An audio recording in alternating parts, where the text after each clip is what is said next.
बिस्मिल्लाहिर्रहमानिर्रहीम। अस्सलाम वालेकुम वरहमतुल्लाहि वबरकातुहू। बाजी फरमीन ओल्ड होम इंग्लैंड उनके तामुन से इन दो यतीम बच्चियों के लिए सिलाई मशीन का और राशन का बंदोबस्त हुआ है। दुआ भी करवाते हैं और इनसे पूछते हैं कि ये कितना खुश हैं। जी अस्सलाम वालेकुम। वालेकुम सलाम। जी बहन जी, आपको कितनी खुशी हो रही है? बहुत खुशी हो रही है। आपका बहुत बहुत शुक्रिया। आपने हमें ये सामान दिया, इन भाई ने हमारे तक ये सामान पहुंचा दिया है। अल्लाह ताला आपको और सेहत दे, आपके रिज़्क़ माल में इजाफ़ा हो। आपका बहुत बहुत शुक्रिया हमें ये सब चीज़ें देने के लिए। मेरी बहन, आपने दुआ फरमानी है बाजी फरमैन ओल्ड होम इंग्लैंड। अल्लाह ताला उनके कारोबार रिज़्क़ जान माल में बरकतें डाले और अल्लाह ताला उनका दिया कबूल फरमाए और अल्लाह ताला उनको मज़ीद ऐसे नेक काम करने की तौफ़ीक अता फरमाए। आमीन। सखी आदमी अल्लाह ताला के करीब होता है, अल्लाह ताला का क़ुर्ब उसको मिलता है। इसके अलावा अल्लाह के बंदों के करीब है, यानी अल्लाह के बंदे उसकी सखावत की सिफत की वजह से उससे ताल्लुक़ और मोहब्बत रखते हैं और उसके साथ लगे रहते हैं और जन्नत से करीब होता है और दोज़ख से दूर होता है।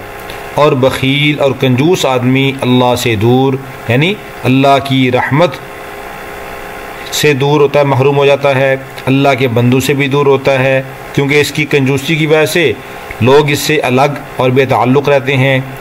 और जन्नत से भी दूर होता है और दोज़ख के करीब चला जाता है।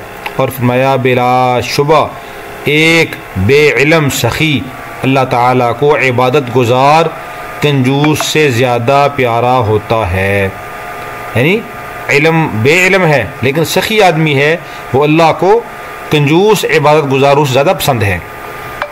इसलिए हमें चाहिए कि हम ज़रूर ऐसी सिफत अपने अंदर पैदा करें कि जिससे अल्लाह खुश हो, अल्लाह के बंदे खुश हों।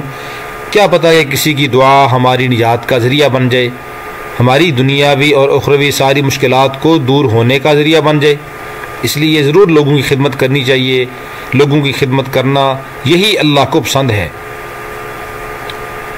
खिदमत खलक से खुदा मिलता है, अल्लाह की ज़ात मिल जाती है। अल्लाह रब्बुल आलमीन बाजी फरमीन साहिबा की माल जान औलाद में बरकत अता फरमाए। अल्लाह उनकी तमाम दिली हजात को पूरा फरमाए। अल्लाह रब्बुल आलमीन उनकी तमाम नेक तमन्नाओं को पूरा फरमाए। अल्लाह रब्बुल आलमीन उनकी औलाद को नेक और सालेह बना दे। अल्लाह रब्बुल आलमीन उनकी जायज़ तमाम तमन्नाओं को पूरा फरमाए। अल्लाह रब्बुल आलमीन उनका दिया हुआ अतिया अपनी बारगाह आलिया में कबूल फरमाए। अस्सलामु अलैकुम वरहमतुल्लाहि।